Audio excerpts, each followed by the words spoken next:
social calendars, so look after films, Twitter, Facebook campaigns. We can do the paid side for that as well as live events, so premieres, any other events or stunts that require live social. And then we do publicity, so that's talent interviews, junkets, and then anything else on that side of things, like organising screenings, getting people in to see the films to then review them or write features about them.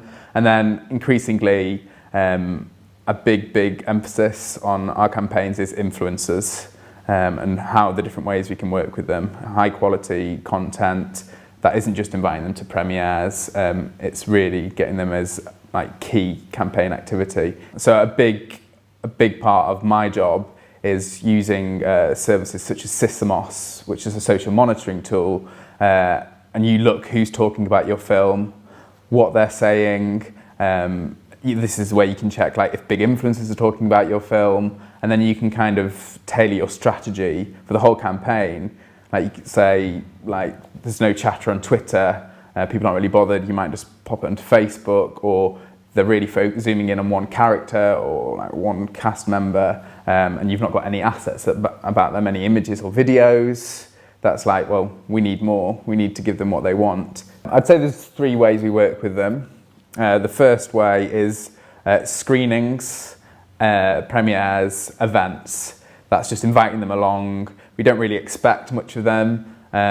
It's just kind of come, enjoy. It'd be great if you could tweet about the film, do an Instagram post about the film. Then there's more the stunt experiential activities. So often we'll have, say we're working on an action film, there might be an assault course day where we'll invite influencers to come around, capture content, and then maybe hold that for a few weeks later down the line, closer to release. And then there's the bespoke content creation. So that's when we might give them something, say, a prop from the film. So I've worked on a horror film before, and we've had one of the scary props from it that we've said, here's this, what can you do with it? Can you do some sort of fun sketch? Can you scare people with it? And they'll go, great. And they create a really nice comedy sketch. Do you work with film bloggers? But yeah, we see them as film bloggers rather than film influencers, and they would become under the publicity strategy rather than the influencer strategy. And I think, again, since I've been working in the past 5 years, the amount of film bloggers, like blogging, going to screenings has like declined massively. But we work with them on a daily basis. They're very good. I think if you can show you can support the film from that first trailer, from features, just showing a willingness, that really helps us, our relationship with you, your relationship with the studio, because it can show the studio that, great, they've supported them. We often get talent requests come through, so we'll go to these film bloggers, or these film bloggers will come to us and be like, I'm really excited about this film, I'd love to interview for someone for it. And often the film blogs are quite small, and it's the big dogs that get the best opportunities, sadly. But if we can put a case forward for this film blogger who has supported the film lots, shows real passion, we can show previous examples where they've done some really nice stuff and they've got some good engagement, because at the end of the day, that's what the studio is looking for. That's when we can get the film bloggers the best opportunities. For premieres, fun events, that sort of stuff, we would never really pay anyone for that. We wouldn't expect to get a commercial benefit for them. Experiential, the events that I talked about earlier, like race days and like assault courses and that sort of stuff, usually there isn't much commercial benefit in it, but because we're giving a really good experience, but then we've got to be careful with the ASA guidelines.